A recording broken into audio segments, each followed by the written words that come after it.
Doncs ara farà un any em van diagnosticar càncer de mama i em va operar el doctor Garrido i em porta el doctor Ibeas d'oncologia i els estic molt agraïda tant a ells com a les seves infermeres i a l'equip de la unitat de dia, que per mi han sigut com una família que m'ha ajudat tant durant els mesos de tractament com després i m'han facilitat molt tot el procés.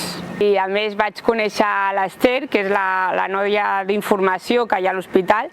Per mi ha sigut una de les persones vitamina que m'ha acompanyat durant tot el camí. T'adones que l'important a la vida és tenir temps per tu, perquè a vegades com que t'abandones, no? Perquè estàs només amb els nens, el treball, els fills, el marit, els pares. Al final no és agradable, no? Els efectes secundaris que tens tant físicament com per dins. Tenir un pensament positiu, una actitud positiva, doncs clar, t'ajuda a agafar forces per poder avançar en el que és l'enfermetat i tot el tractament. La veritat és que tenir un tracte tan proper amb els doctors, amb les infermeres, és una família que he tingut, a part de la meva família, que ha sigut la que m'ha acompanyat.